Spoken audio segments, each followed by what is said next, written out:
Hey everyone, welcome back to our YouTube channel NCERT Science. So this video will be a continuation of our NCERT Class 9 series, and today we are going to do Chapter 14, Natural Resources, which is like a mix of geography, social science and biology. Alright, so before I start with the lesson, I want to mention two things. The first one is that this video will be helpful to those who are preparing for CBSE exams, NTSE and NEET. JEE doesn't have much to do with biology and social, so I don't think it matters to them. But for NEET, NTSE and CBSE board exams, this is a very important chapter. Alright, and then the second thing is that I want you to take your own notes, because as I said before, I will be presenting in my own words, and I will have pictures taken from the NCERT official website online. I took pictures from that textbook.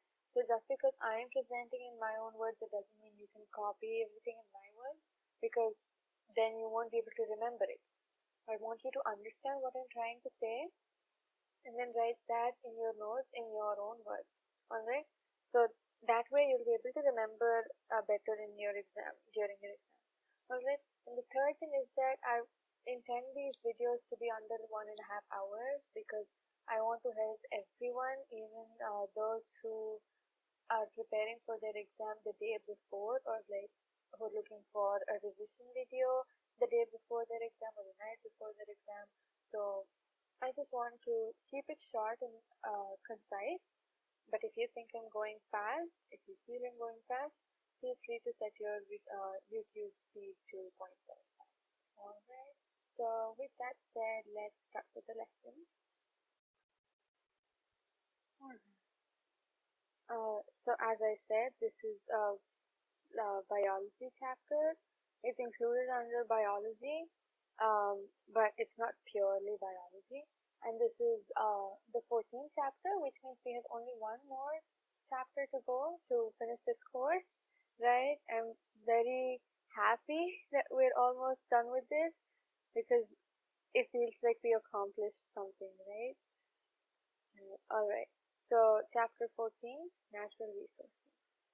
So like in every, just like we have an introductory paragraph or a page in every lesson, we have it in this too. And I want you to read all of this because it's there for a reason. Whoever wrote this book, whoever published this book, they want you to know something before you start the lesson, and that is what is in the introductory paragraph. If you skip those paragraphs, then there's no point of them being there, right?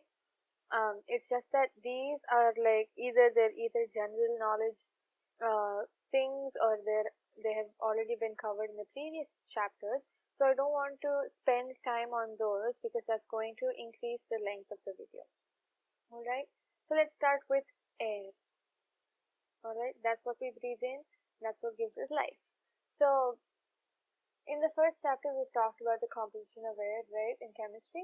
It's a mixture of nitrogen, oxygen, carbon dioxide and water vapor. Alright, so we talked about this in the first chapter, that is the first video. If you're new to this channel, welcome, and please go back and try to watch all the videos, because it will give you that sense of completion and satisfaction. And also, I keep referring to things that I explained in the previous chapters, and that way you'll be missing out on what I said, and it gives you that sense of continuity. If you watch from the beginning to the end, you know what I'm talking about, you know how I how I teach, and you'll be prepared to take in the material in a certain way.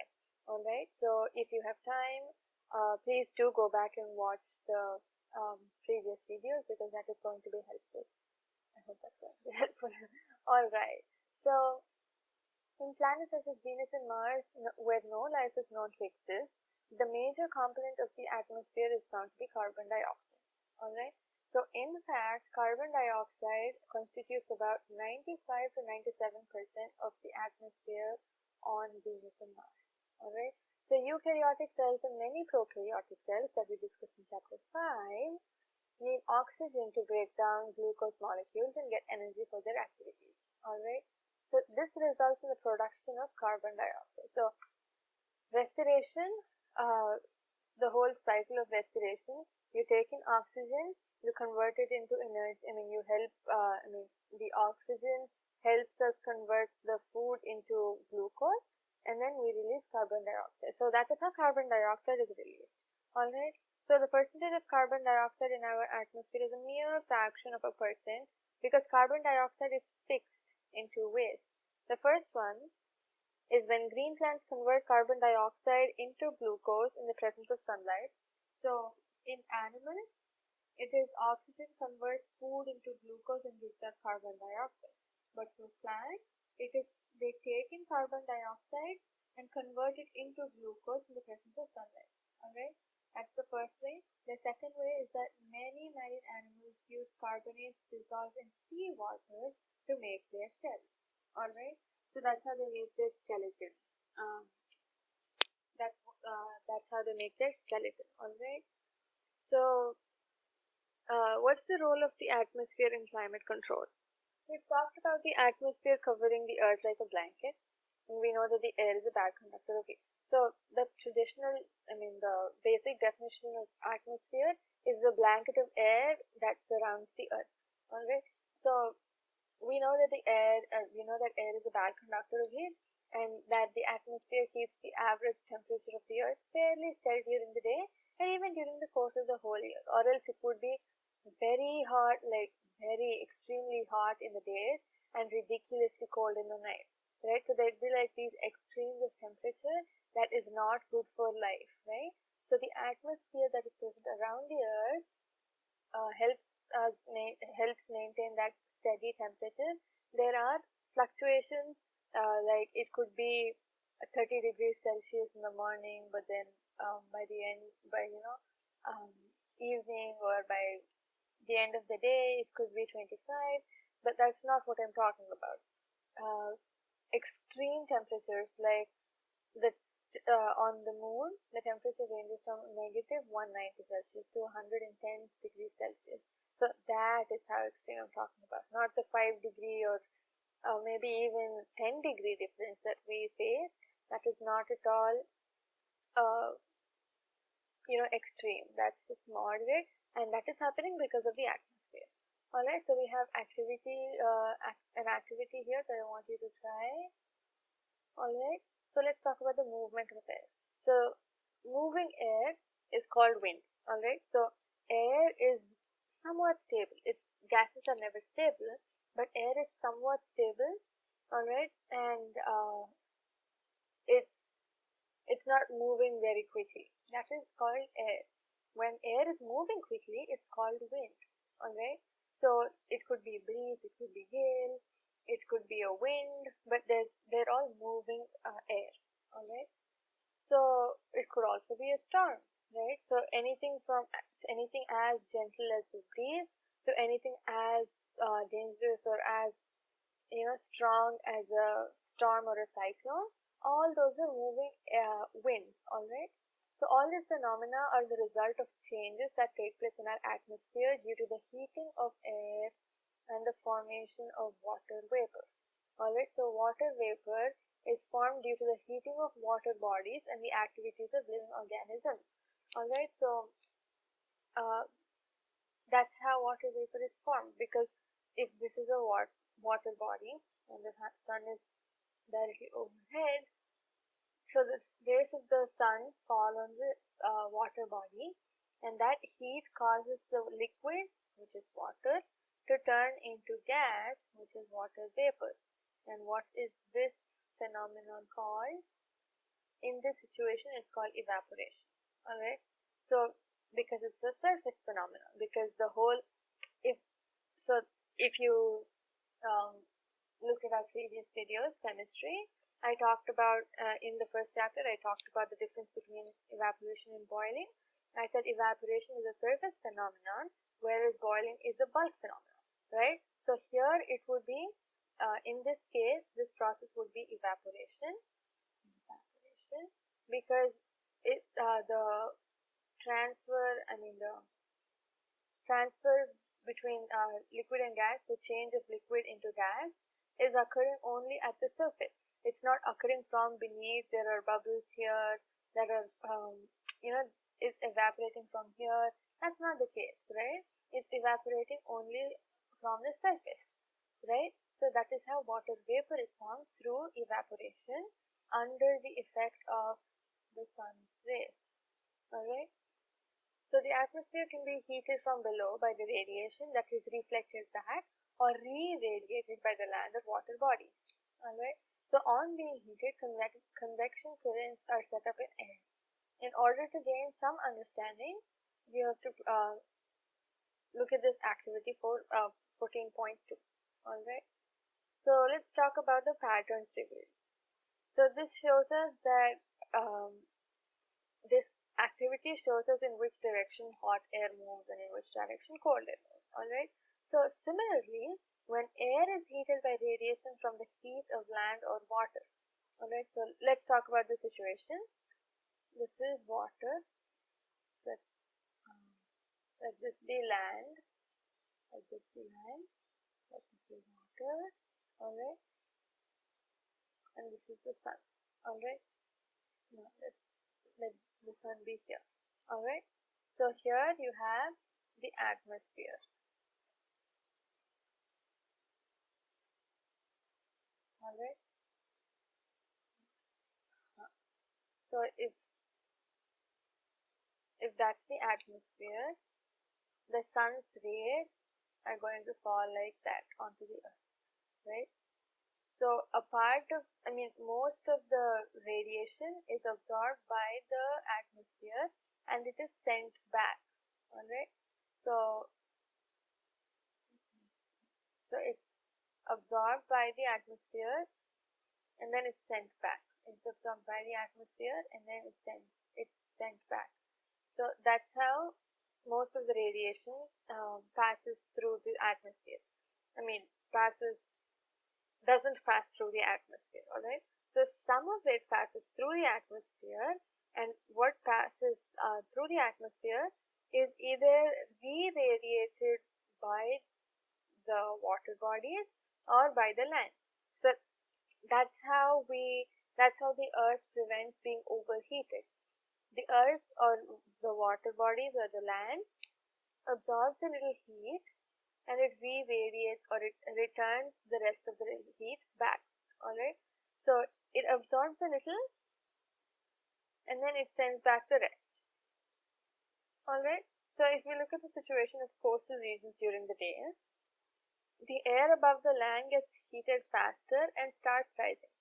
As this air rises, a region of low pressure is created and air over the sea moves into this area of low pressure. Alright. So again, let this be land, let this be water. Alright. So the air above the land gets heated faster. Alright. And it starts rising because hotter air always moves up and colder air is heavier, so it stays down. So as this air rises, so it keeps rising and there's an area of low pressure. There's not much gas here. There's not much air here. Alright. So we have, so this is cooler air that's over the seas, right? So this cooler air rushes in to occupy the hot air's position and that hot air rises up. Alright. So the air over the sea moves into this area of low pressure. And the movement of air from one region to another, so in this case from the sea to the land, creates winds. Alright. So during the day the direction would be from the sea to the land. Alright. So this is during the day.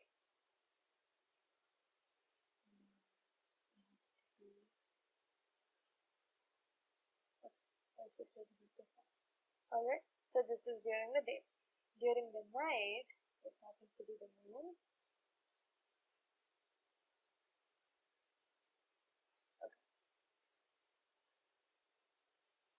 Okay, during the night, this is the same land, this is the same sea, right?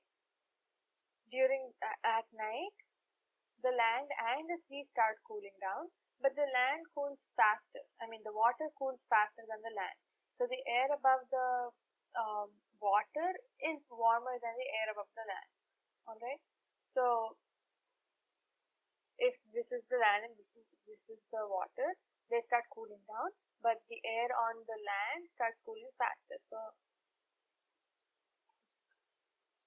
they start cooling down faster, but these are still warm, right? So they keep rising up, and now it's time for the winds over the land to rush in and take the place of these this hot air that's rising on top of the sea. Alright, so during the day, the land cools up. I mean, the land becomes hot faster than the sea. So the hot air on the land rises up. The cold air on the sea rushes in to take the hot air's place. Alright, that is during the day. During the night, both the land and the sea start cooling down, but the land cools down faster than the sea. So the sea still has warmer air which is rising up. So the land, wherever the hot air is rising up, there is a low pressure created. And winds always move from high pressure to low pressure. Alright, so high pressure is on the land, low pressure is on the sea. So when winds move from high pressure to low pressure, which direction are they supposed to move? They're supposed to move from the land to the sea, right? That is how we have wind. Alright, so similarly, all movements of air resulting in diverse atmospheric phenomena are caused by the uneven heating of the atmosphere in different regions of the earth. But various other factors also influence these winds. The rotation of the earth and the presence of mountain ranges in the paths of the wind are a couple of these factors. Alright, so let's talk about rain. Alright, so this is an activity here that you can try by yourself. So the above experiment replicates on a very small scale what happens when air with a very high content of water vapor goes from a region of high pressure to a region of low pressure or vice versa. Alright, so in this experiment, in this activity, you were just trying to replicate the natural phenomena of rain on a small scale. Alright, so when water bodies are heated during the day, a large amount of water evaporates and goes into the air. Some amount of water vapor also gets into the atmosphere because of various biological activities. And this air also gets heated because it's nearer to the sun. The hot air rises up, carrying the water vapor with it. As the air rises, it expands and cools. Alright, so because it's rising, as it is rising, first of all, it's not as close to the hot area anymore. The land, it's not near, right? So first of all, it starts losing its heat, and second of all, it starts expanding. Alright, so this cooling causes the water vapor in the air to condense in the form of tiny droplets. So this condensation is facilitated if some particles could act as a nucleus, right? So dust and other suspended particles act as the nuclei for these water vapor particles for the water vapor to condense into droplets. Alright, so once the water droplets are formed, they grow bigger by the condensation of these water droplets. Alright, so if there are two small water droplets, they join together and form one medium-sized water droplet. When there are two medium, this medium water droplet that is formed goes and meets another medium-sized water droplet, and they together form a large water droplet. That's how water droplets grow bigger and bigger. So once these drops are big and heavy, they fall down in the form of rain. Alright, so sometimes when the temperature of air is low enough, precipitation may occur in the form of snow, sleet, or hail. Alright, so if you take the case of India, in Jammu and Kashmir, it's cold, so you have rain in the form of snow there. Alright, but in Tamil Nadu or in Telangana or all of these south states here, there's a lot of heat. There's not much cold. There's not much of a cold climate here. So it forms, the precipitation is in the form of rain. Alright. So rainfall patterns are decided by the prevailing wind pattern. In large parts of India, rains are mostly brought by the southwest or northeast monsoon. Right. So these the names southwest and northeast are given based on the direction from which they flow. So if this is north, east, west, southwest, so southwest would be here, right? So southwest monsoon is traveling, like it enters India like this and hits Kerala. It hits the coast of Kerala, all right, approximately and mostly in the beginning of June, all right.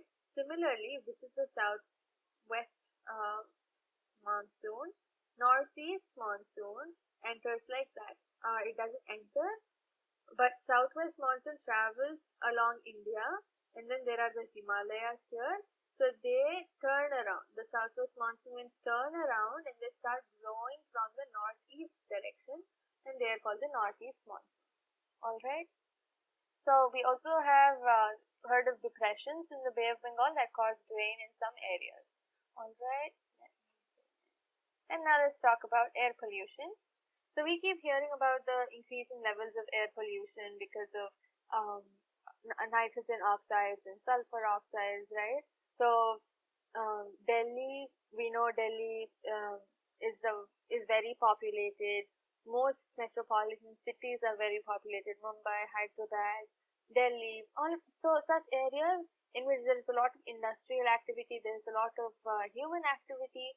So such places are very likely to be polluted, right? And the quality of air is very low. Such a quality is dangerous to people and animals. It's dangerous to nature because even trees it's not good for trees, it's not good for animals, not humans, not even for monuments like the Taj Mahal, right? So it's very bad. The quality of air is very low, and that quality is dangerous to nature. Alright, so the fossil fuels like coal and petroleum contain small amounts of nitrogen and sulfur. When these fuels are burned, nitrogen and sulfur too are burned, and this produces different oxides of nitrogen and sulfur. Alright, so even fossil fuels cause air pollution. That's what they intend to say here. And the suspended particles could be unburned carbon particles or substances called hydrocarbons. Alright. So hydrocarbons are substances that have only hydrogen and carbon. They are called hydrocarbons.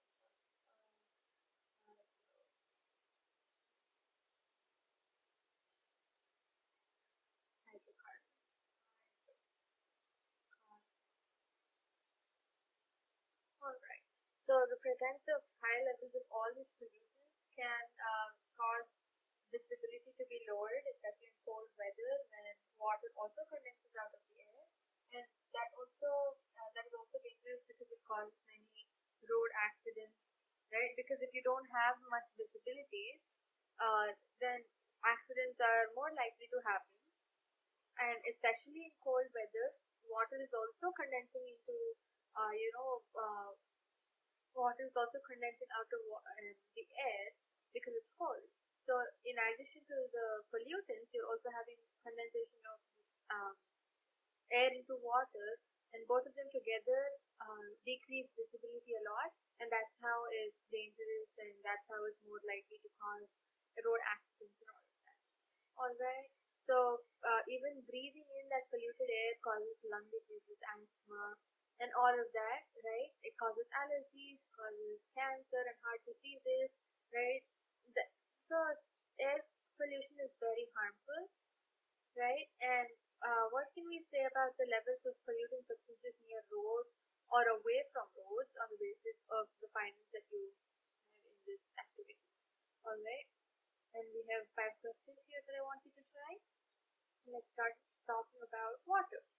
So water, we know, it occupies a very large area of the Earth's surface, and it's also found underground, right?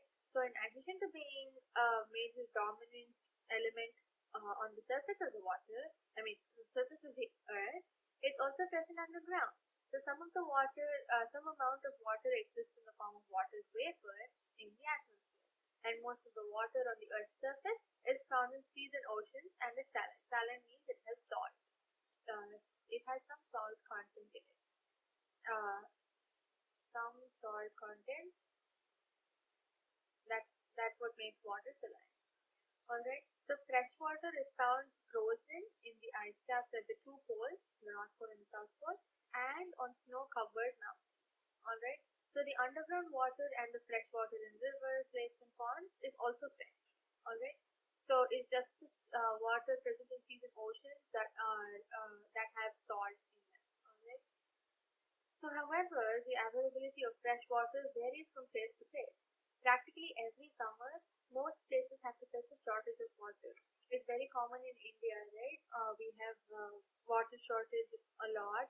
We have water tankers that people call. Sometimes we don't even have, in some places, people don't even have the luxury to call water tankers. They're either too expensive or so people can't afford them, or even if people are able to afford them and if they are ready to afford the water tanker, there is no availability, right? So water shortage is a very severe problem that people face during summers, right?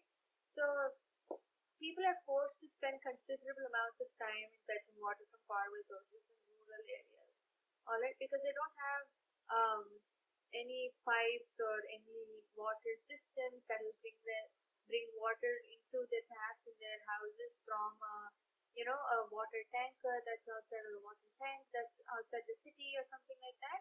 So in rural areas, even today, most of the people have to walk a long way to get water, and then they have to walk back. Mostly in Rajasthan, also under the extreme heat, under the hot sun, they have to walk a long way to get water, and then they have to walk back. It's very hard to. In some areas, it's very hard to get water even for your basic needs, right? So that's why when we're doing such lessons, my teachers, when I was doing it 9th grade, my teacher used to, all my teachers, my social teacher, my biology teacher, whenever we had a topic like this, they used to ask us to conserve water, because we have the luxury of calling water tankers, or most of us, most of us waste water a lot. When we're brushing our teeth, we leave the tap running. We use the shower and we stand in the shower for 20 minutes. I've been there. I did all that, but then once you hit that realization point, it's time to stop doing it. Because what do you know about all the people who are struggling to find water to drink, right? I've seen many people in schools, they get a water bottle and they throw it, they dump the whole water in the sinks and then they fill a new bottle. Why? Isn't that water? Is that gold or what? You can't drink that water in the bottle? What's wrong with all that water? Why did you have to dump that and fill a whole bottle again only to put it on someone's face or on someone's head? It's not right, because water scarcity is a very serious thing. It's very severe, and wasting water like that is not right. Alright, so water is very necessary, and almost all organisms require water, right? All cellular processes take place in a water medium, and all the reactions that take place within our body and within cells occur between substances that are dissolved in water. Alright, so substances are also transported from one part of the body to another in dissolved form. Alright, so terrestrial life forms require fresh water for this, because their bodies cannot tolerate or get rid of that high amounts of dissolved salts or alright. So that is why fresh water is important for us, because we can get rid of that salinity in the water. That's not in our system to do it. Aquatic animals or aquatic organisms, they have that inbuilt ability to convert, to get rid of that all their extra salt out of the water, but terrestrial organisms, organisms that live on the land, exclusively on the land, they can get rid of that excess salt, and on a long run it'll be harmful for terrestrial organisms. Alright, so water sources need to be easily accessible for animals and plants to survive on land. Alright, those are terrestrial organisms. Now we have two activities that you can try, and let's start talking further. So after compiling the results of the above activities, think if there is any relationship between the amount of available water and the number and variety of plants and animals that can live in a given area. Alright, so in this diagram, the availability of water decides not only the number of individuals of each species that are able to survive in a particular area, but it also decides the diversity of life there. Alright, so the availability of water is not the only factor that decides the sustainability of the life in a region, but it is one of the most important factors. Alright, so other factors may include temperature, the nature of soil, the natural surroundings that are present there, right? But water is a major resource, so that is why it's a major factor. Alright, so let's talk about water pollution. Water dissolves the fertilizers and pesticides that we use on our farms, right? So if you use pesticides on your crop, and then there are rains later in the season or later in the year, that those rains wash away the pesticides, and that water it takes the pesticides and all those chemicals into water bodies. And what does the water in the water bodies happen? They get transported to us into our homes or into the wells or something, and we drink it. So what are we doing? We are indirectly drinking pesticides and fertilizers. Is that harmful? It is very harmful for us, right? So some percentage of these substances are washed into the river or water bodies. Sewage from our towns and cities and the waste from factories are also dumped into the rivers or lakes. So we're like drinking a mixture of all the harmful chemicals that we're not supposed to be consuming. Specific industries also use water for cooling in various operations, and later return as hot water to water bodies. So first of all, on a direct scale, on a direct note, first of all, it's very harmful for aquatic plants and animals because of the chemicals. And then if they release the hot water into this water body, fish, other delicate plants and animals still die, because if your natural habitat is somewhat warm and then suddenly you have chemicals, you're trying to survive even though you have chemicals entering in and out of your dish every single time you breathe. You're trying to survive, and before you recover or something, before you're able to feel better, you have hot water coming in from coming into the water, into your habitat. That's a lot for delicate fish or delicate plants and animals that live in the water. That's too much, and they start dying, right? And that causes a drastic change in the food chain. If you want to go further and further, if you want to go deep into the effects of water pollution, it causes a different disturbance in the food chain. Air pollution causes a disturbance in the food chain. Anything that is not normal, anything that is that's harming the environment because of man-made or because of any natural disasters or abnormalities, they disturb the food chain a lot. Alright, so all this can affect the life forms that are found in these water bodies in various ways. It can encourage the growth of some life forms, but it can harm most other life forms. Alright, so this affects the balance between various organisms which have been established in that system. So that's what I was talking about. It changes the food chain, it disturbs the food chain, right? And all those changes are not good, right? So as you keep disturbing the food chain, the balance of nature keeps tipping to one side, and it starts tipping away from another side. All that, they're all danger signs. They're like warning signs, the red signs that go beep, beep, beep when there's a fire or something in a factory. That's how it is for us.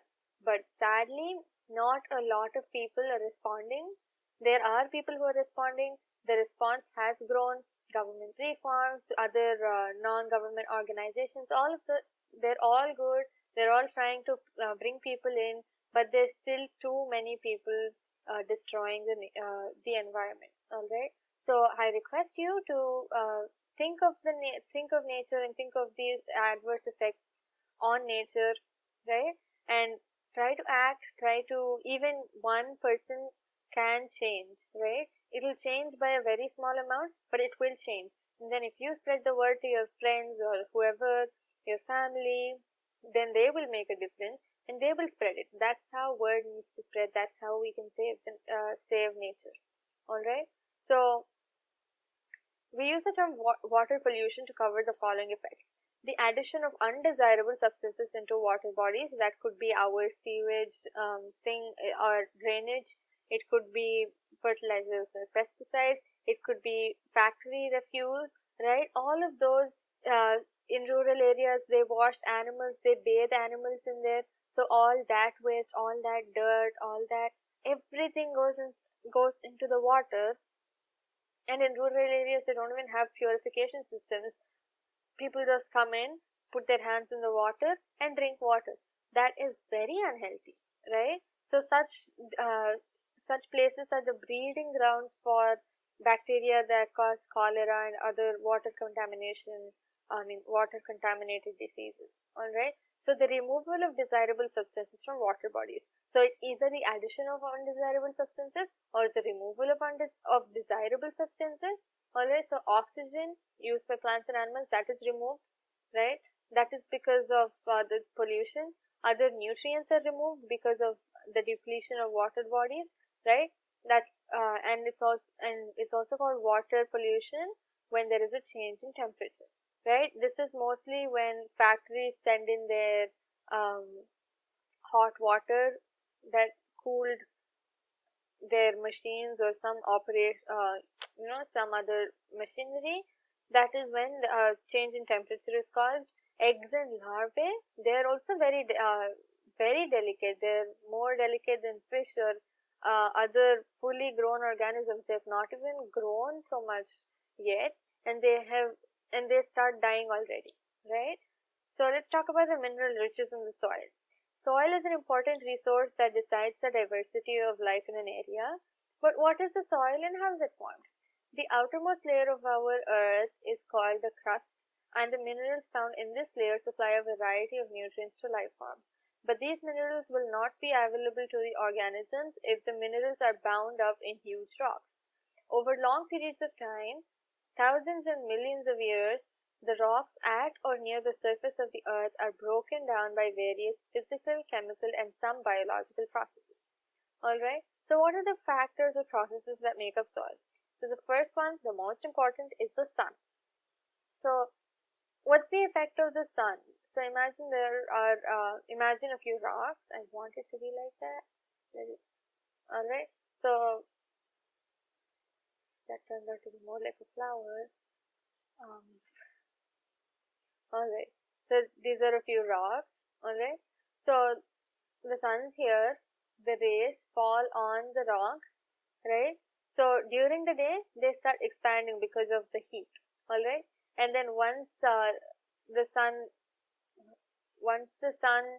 sets, right? Once it's night time, the rocks start cooling down and they contract.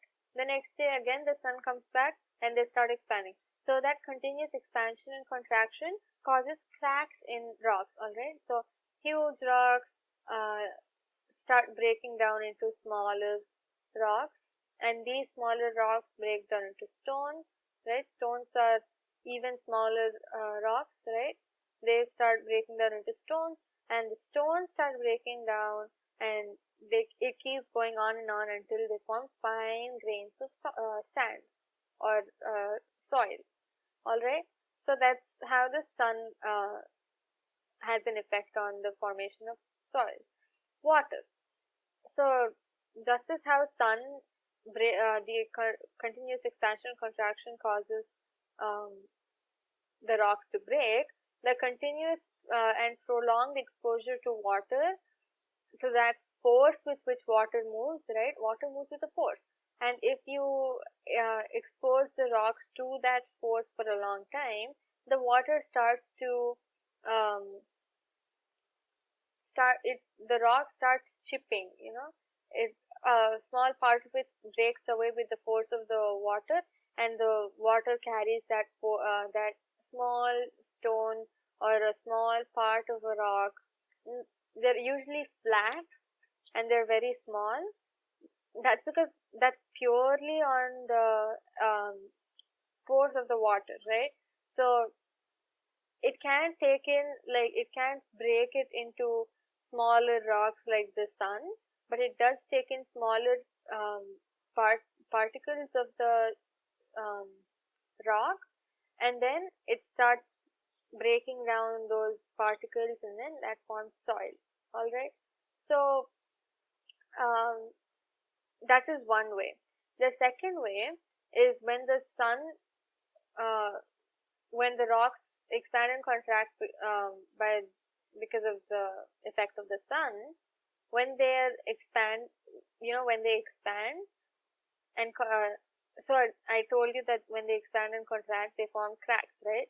So once so if water enters these cracks, right, and it's like water during the day, and during the night it forms ice because of the cold temperature, and then it forms ice again. I mean, it forms water again during the day, and it forms ice again during the night. So that continuous freezing and thawing, or freezing and melting of water also causes rocks to break down into stones, and those stones to break down into soil. All right. That's how water plays an important role in two ways. All right. So next we're talking about wind, right? So strong winds also erode rocks down. All right. So erosion means like this, the slow, long time, right? So it happens over a long time. So the long-term process of breaking down rocks is called erosion, and that erosion, I mean, not just rocks. There's also soil erosion, right? So the long-term process of depleting or breaking down a substance is called erosion. So when a rock is eroded, small parts of those rocks keep chipping off of the big rock because of the force of the wind or water, and that is how wind plays a role in breaking down rocks into soil. So living organisms also influence the formation of soil. The lichen that grows on the surface of the rocks release certain substances that cause the rock surface to powder down and form a thin layer of soil. All right. Other small plants like moss are able to grow on this surface now, and they cause the rock to break up further. All right. So the roots of big trees sometimes go into cracks, and as the roots grow bigger, the crack is also growing bigger, and at some point the rock snaps. All right. So then we have an activity here, and then we're talking about how soil is a mixture. So it contains small particles of rock, right? It could be small rocks or large stones, or small stones, or like powdering down soil, right? It also contains bits of decayed living organisms, which is called humus. All right. So in addition, soil also contains various forms of microscopic life. The type of soil is decided by the average size of particles found in it, and the quality of the soil is decided by the amount of humus and the microscopic organisms found in it. All right. So humus is a major factor in deciding the soil structure because it causes the soil to become more porous and allows water and air to penetrate deep underground. So if there is a lot of humus present, the soil is very porous, and it allows a lot of it allows deep penetration of water and air into the ground. But if there is not much humus, then it's not the soil is not very porous. It is clayey, right? It's like clay like. This is there is less humus. If there is less humus, the soil is clay-like. If there is more humus, the soil is porous. So soil is alright. So the mineral nutrients that are found in a particular soil depends on the rock it was formed from. So the nutrient content of a soil, the amount of humus present in it, and the depth of the soil are some of the factors that decide which plants will thrive on that soil. Alright, so if you are into gardening, or if you have anyone who is into gardening that you know of, then they probably say, oh, this plant grows well in red soil, or this plant grows well in brown soil, right? So how do they know, and how, I mean, not more than how do they know, how do people know what soil is good for what plant, right? So the quality of soil, the, how porous the soil is, how much humus there is in the soil, right? All of those factors determine which kind of plant will thrive, which kind of plant will, grow very quickly and efficiently and healthily, right? That's how they decide in that soil. So thus the topmost layer of soil that contains humus and living organisms is called the topsoil. So topmost layer is topsoil, alright? So the quality of the topsoil is an important factor that decides biodiversity in that area. Modern farming practices involve the use of large amounts of fertilizers and pesticides. Use of these substances over long periods of time can destroy the soil structure by killing the soil microorganisms that recycle nutrients in the soil. Alright, so earthworms are also killed when we spray fertilizers and pesticides. But earthworms are actually very helpful. They make the soil very fertile. They make it as they keep they eat a part of the soil, and they dispose, they um, excrete that soil, so it turns fertile. They eat it and they excrete it. They eat it and they excrete it. That's how they turn the soil fertile. But these pesticides and insecticides and fertilizers, they keep killing earthworms, and they keep killing the helpful um, nutrients as well, right? So that's why chemical pesticides and fertilizers are not good. Alright, fertile soil can quickly be turned barren if sustainable particles and practices are not followed. So the removal of useful components from the soil and addition of other substances which adversely affect the fertility of the soil and kill the diversity of organisms is called soil pollution. So there is air pollution, there is water pollution, there is also soil pollution. Soil pollution is mainly of two steps, I could say. The first one is to remove useful or helpful organisms or nutrients, and the second one is to add harmful ones. Alright, so it's, first of all, you're removing the helpful ones. On top of that, you're adding harmful organisms or chemicals, and that is definitely soil pollution, because you're polluting the soil. You're making once fertile soil turn barren, right? So that's not good, and that is soil pollution. The soil that we see today has been created over a very long period of time. So as soil keeps getting eroded, there's not, there is no immediate replacement of that soil, because the soil that we are seeing now has been there, was forming since thousands of years ago, right? So if a part of the soil gets eroded away, it takes a long time for that soil to be replaced. But we are not mindful of that.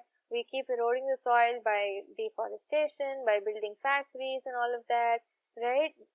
And so soil keeps getting eroded, but not a lot of soil is replacing that eroded soil as well.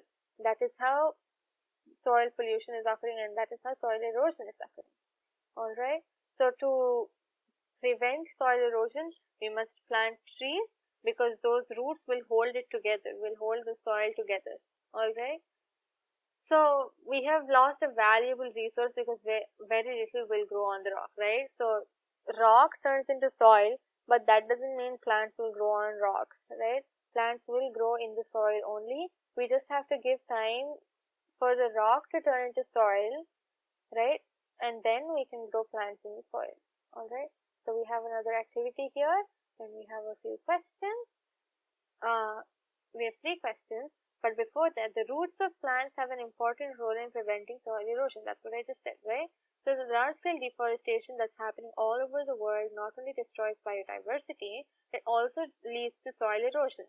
Topsoil that is bare of vegetation is likely to be removed very quickly, right? That could be by the effect of wind, water, right? Animals, any other natural phenomena like storms, cyclones, right? Any of it, barren soil, barren topsoil is very easy to get eroded, right? And this is accelerated in hilly or mountainous regions because if it's raining, the water is already traveling downwards with a certain speed, and it takes away that barren soil along with it, and that's how it gets that soil erosion is accelerated.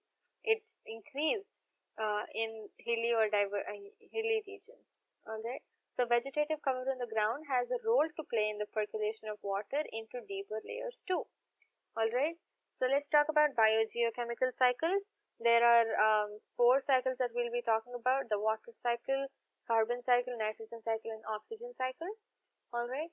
So all of us know the water cycle, right? So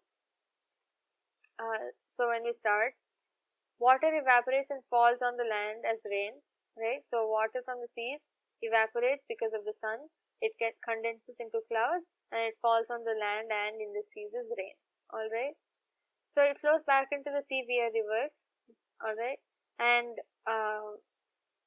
so once it falls on the land, it goes through the rivers, and if it falls in the water, there is nowhere else to go. It stays in the water bodies, right? So that cycle of water being evaporated, water in the water bodies being evaporated, forming clouds, falling back on the land and in the sea, and the water in the land traveling back to the sea through rivers or any other canals. That whole process is known as water vapor. All right, the water cycle. Okay, so this diagram is pretty important. You need to have for CBSE exams.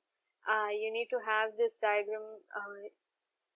You need to have a good grip on this diagram because there is a chance of a question in the exam being draw the water cycle and label it, right? So that's how it's useful for, that's how it's tested in CBSE exams.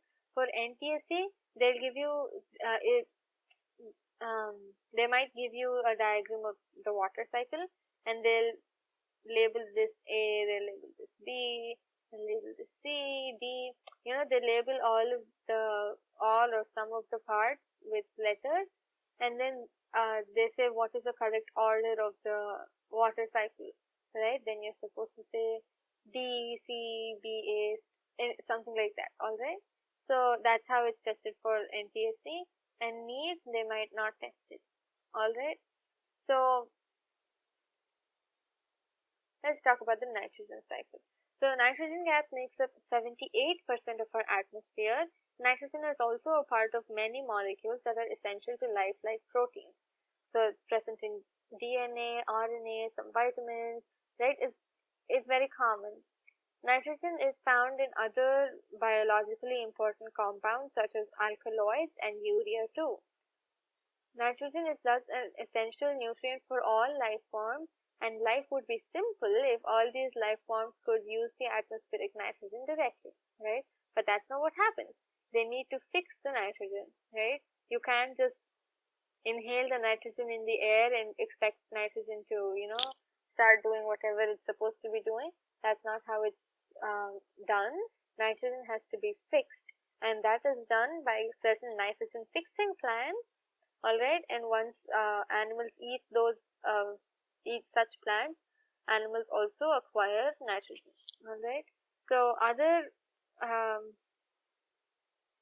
however, so there are very few life forms that use the atmospheric nitrogen directly, and other than a few forms of bacteria, life forms are not able to convert the comparatively inert oxygen molecule into forms like nitrates and nitrites, right? They need to go through the nitrogen fixing bacteria that are present in plants. That's how they're called, nitrogen fixing plants. Alright, so the other manner in which nitrogen molecule is covered in nitrates is by a physical process. During lightning, the high temperatures and pressures created in the air convert nitrogen into oxides of nitrogen, and these oxides dissolve in water to give nitric and nitrous acids and fall on land along with rain, right?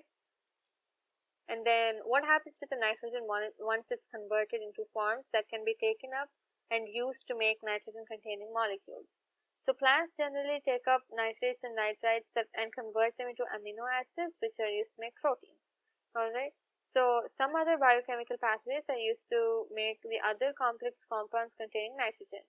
These proteins and other complex compounds are subsequently consumed by animals, and once the animal or plant dies, other bacteria in the soil converts the various compounds of nitrogen back into nitrates and nitrites. Alright. So this is the nitrogen cycle. It starts from nitrogen in the atmosphere. Through nitrogen fixation, it goes to green plants in the form of protoplasm, and from green plants it undergoes ammonification and becomes ammonia. It also becomes protoplasm, and that also becomes ammonia. Alright, so this ammonia is turned into nitrites, and these nitrites are turned into nitrates, and these nitrates are again absorbed by plants, and this cycle keeps going on. Now the second part of the cycle is that the nitrogen in the atmosphere undergoes nitrification directly and leads to atmospheric and industrial fixation.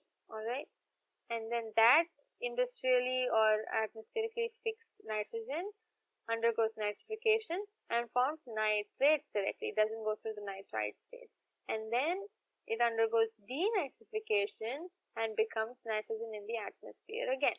Alright, so that is the nitrogen cycle. So now let's talk about the carbon cycle. Carbon is found in various forms on the earth. It occurs in the elemental form as diamonds and graphite. In the combined state, it is found as carbon dioxide or carbon monoxide, right? And as carbon and hydrogen carbonate salts in various minerals. While all life forms are based on carbon-containing molecules like proteins, carbohydrates, fats, nucleic acids, vitamins, they all have carbon, right? So the endoskeletons and exoskeletons of various animals are also formed from carbonate salts. Carbon is incorporated into life forms through the basic process of photosynthesis, which is performed in the presence of sunlight by all life forms that contain chlorophyll. Alright, so photosynthesis essentially converts carbon dioxide into glucose and oxygen, right? And that oxygen is given out, glucose is stored in the plant. And when animals eat those plants, that glucose is transferred into animals, and animals also inhale the oxygen that was given out by plants during photosynthesis. Alright, so the utilization of glucose to produce energy in living things, that is animals, involves the process of respiration.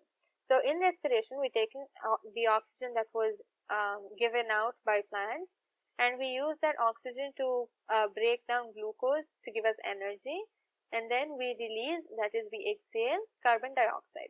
Alright, so that carbon dioxide again goes into the atmosphere.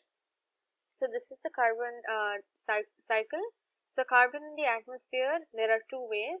The first one is through it's present in organic compounds, that is plants, right? From the plants, it either goes as coal or as petroleum. When when the plants die and they get decayed, they either form coal or petroleum, or they are transferred into other organic compounds in animals. When animals eat plants, that's how carbon is transferred, right? And then when animals die, it forms either petroleum or inorganic carbonates like salts.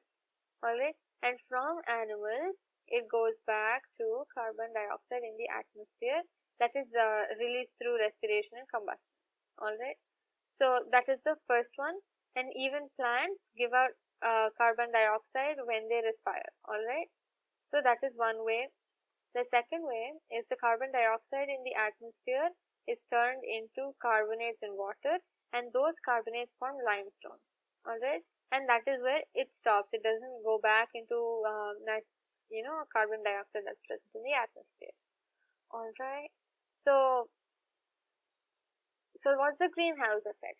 Recall the reading taken by you under this section in activity 14.1. That's the first activity. Heat is trapped by glass, and hence the temperature inside a glass enclosure will be much higher than its surroundings, right? Alright, so this phenomena was used to create an enclosure where tropical plants could be kept warm during the winters in colder climates, right? So such enclosures are called greenhouses. And greenhouses have also lent their name to an atmospheric phenomenon. And what's that phenomenon? Some gases prevent the escape of heat from the earth, right? So an increase in the percentage of such gases in the atmosphere would cause more and more, more and more heat to be trapped inside the earth without leaving the atmosphere. Without leaving the earth through the atmosphere. So an increase in such gases would cause more heat to be trapped inside the earth, and that would raise the overall temperature of the earth, causing heat strokes and heat waves, causing many dehydration in people. People start dying because of the excess heat. Plants start dying, right? Deserts get hotter and hotter. Animals start dying. So they're all dire effects of the greenhouse effect. And carbon dioxide is one of the greenhouse gases. So that's one of the main greenhouse gases that is a trouble to us these days, right? An increase in the carbon dioxide content in the atmosphere will cause more and more heat to be retained by the atmosphere, and that will lead to global warming. All right. So let's talk about the oxygen cycle. The oxygen is a very abundant element, and it's very important for our survival as well, right? So it occurs extensively in combined form in the Earth's crust as well as also in the air in the form of carbon dioxide, right? In the crust, it is found as the oxides of most metals and silicon, and also as carbonate, sulfate, nitrate, and other minerals, right? Phosphate we have fluorate, all of that. It's also an essential component of most biological molecules like carbohydrates, proteins, nucleic acids, fats, or lipids. Alright? But when we talk of the oxygen cycle, we're mainly referring to the cycle that maintains the levels of oxygen gas in the atmosphere. Alright? So oxygen from the atmosphere is used up in three processes, namely combustion, respiration, and the formation of oxides of nitrogen. Oxygen is returned to the atmosphere in only one major process, that is photosynthesis. And this forms the broad outline of the oxygen cycle in nature. Alright? So in this paragraph, we just saw how the processes that use up oxygen are greater in number and frequency than the process that gives out oxygen, right? So they're in a 3:1 ratio. Processes that use up oxygen are 3, and processes that give oxygen is only 1, right? So that's how it's outnumbered. The replacement of oxygen is outnumbered. On top of that, if we keep cutting down trees, which are capable of photosynthesis, if we keep cutting trees down, the amount of photosynthesis that is carried out by the plants decreases. So initially, already there's a 3:1 ratio. On top of that, if we decrease the one part of it, this one part of the process that gives oxygen into the atmosphere, it's going to be hopelessly outnumbered, and oxygen replacement will start becoming harder and harder as the years go by. All right. So in the oxygen cycle, atmospheric oxygen is used for respiration, and that respired oxygen with the help of water becomes photosynthesis, and photosynthesis gives back atmospheric oxygen. organic molecules, right? There are some organic molecules. They are also used in respiration, and these respiration and after respiration, carbon dioxide is released, and the carbon dioxide is utilized by plants for photosynthesis. And after photosynthesis, they either become organic molecules again, or they are released back into the atmosphere. Alright, so that is the oxygen cycle. The oxygen cycle is pretty simple compared to the nitrogen and carbon cycles. Alright, so some forms of life, especially bacteria, are poisoned by elemental oxygen. Alright, so even the process of nitrogen fixing by bacteria does not take place in the presence of oxygen. Alright, so that's a fun fact that you can have up your sleeve, right? So let's start talking about the ozone layer. So elemental oxygen is normally found in the form of a diatomic molecule, right? O2, that's oxygen, that's the oxygen that we know more about. That's the oxygen that pops into our head whenever we say oxygen, right? But there is another form of oxygen, and a formula of O3, this is called ozone, alright? So unlike the normal diatomic molecule of oxygen, ozone is poisonous, right? And it's not stable nearer to the Earth's surface. So it's good that ozone is not stable near the Earth's surface because it's poisonous. But it's also important. We can say, oh, ozone is poisonous. Oh, okay, then let's promote activities that deplete ozone. No, ozone is poisonous to us in one way, but it's also helpful in our survival in another way. So it performs an essential function where it is found, that is in the atmosphere. It absorbs harmful radiations from the sun, and that those radiations are the UV radiations, right? So I hope all of us know how harmful UV radiations are. It causes many skin burns, skin cancers, many skin diseases, right? So UV radiations are very harmful, and ozone protects us. The ozone layer that's present in the atmosphere, that is what protects us from these UV radiations. That's what protects us from these harmful radiations. It prevents those harmful radiations from reaching the surface of the earth, where they may damage many forms of life. Not only is it harmful to humans, it's harmful to almost all forms of life. Alright, so recently it was discovered that ozone layers are getting depleted. Various man-made compounds like CFCs, that's chlorofluorocarbons, they were found to persist in the atmosphere. They are not escaping anywhere, they're just staying in the atmosphere, and that is depleting the ozone hole. So in like a span of 10 years, this is how much use another color. In a span of 10 years, this is how much the ozone hole was depleted. This much to this much in a span of 10 years, and that was in 1990. It's been 21 years since then, almost 21, right? So there are steps that are being taken to prevent the ozone layer depletion, and it has been successful so far. But even us as citizens, even we must put in our effort. We must make sure that we don't use products that cause the depletion of the ozone layer. All right, it's mostly these refrigerators or even deodorants. They have a lot of CFCs in them. All right, so try to research when you're buying something new, or when you're buying an appliance or something. Try to research about its adverse effects on the environment. Alright, that's very important. Not just CFCs, right? Anything. If you're buying a new laptop, if you're buying a new plasma TV, it doesn't matter. Try to research about the adverse effects on the environment, and if you really think it's worth it, which it's not, then buy it, right? But it's not worth it having a bigger screen to look at while you're watching a movie. Is not worth it if you're enjoying at the cost of the environment, if you're enjoying at the cost of many people's lives, right? People suffer a lot when they have skin burns or skin cancers, right? And think about it. Think about if you want to cause that suffering in people, because your actions matter a lot, right? So if you are buying a plasma TV, then maybe that one plasma TV, and so it's not even maybe, it's definitely, even that one plasma TV will cause a difference in the environment.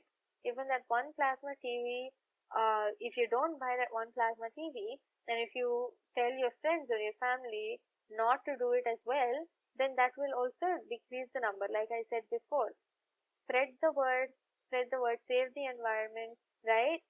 It's very important to us. We are able to live because of the environment, and there's no point in us living when we damage the environment, when we destroy the environment.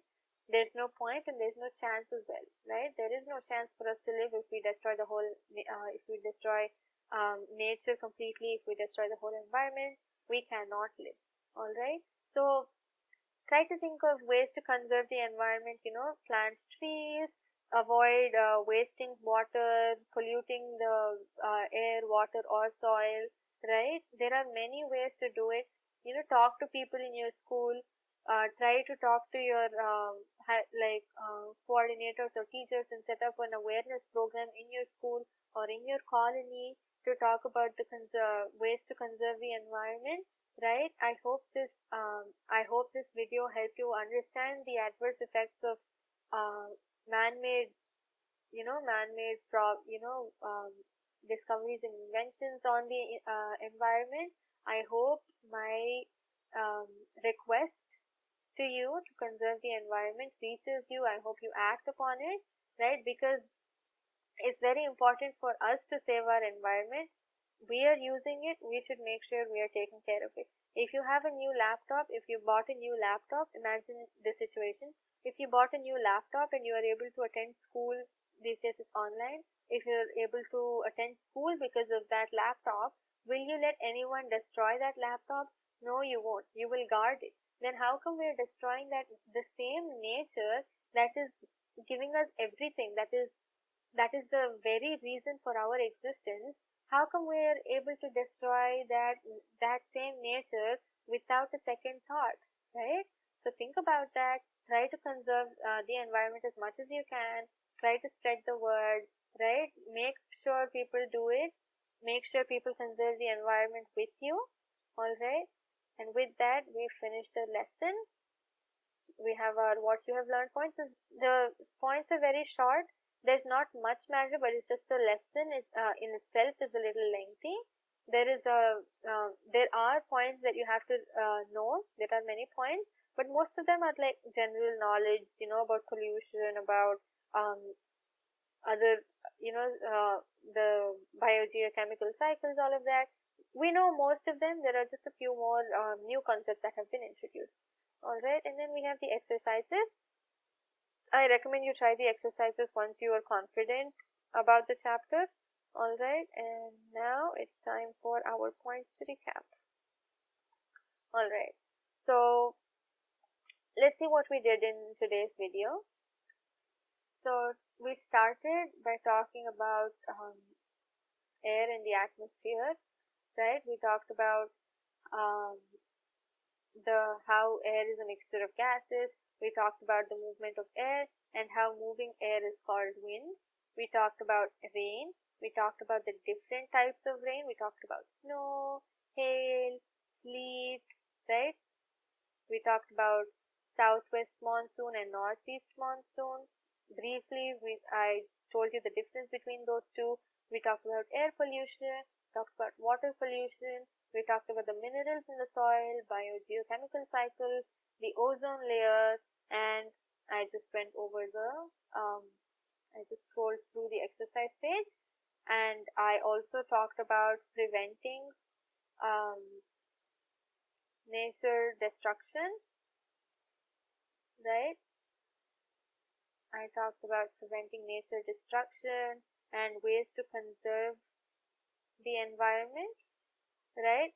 And I sincerely hope my request is, I sincerely hope you guys take my request in a positive way, act upon it, and save our environment, because it's very important for all of us to save our environment. We are citizens of this earth and we must protect it at all costs. All right. So I hope that video helped you understand the concept better. I hope that video helped you understand what nature is facing right now and what we're supposed to do to prevent it. Right. So head on to the next video, which is the last video, right? For NCERT Class 9 Science, that is Improvement in Food Resources. That is a biology chapter, and with that we will be done with the course, right? So I'm excited for the next chapter, and don't forget that you guys can do this. All right, have a great rest of your day. Do not forget to like and share the video. Subscribe to our channel for more content, right? And all the very best. You can do this. Rock your exam. Bye bye.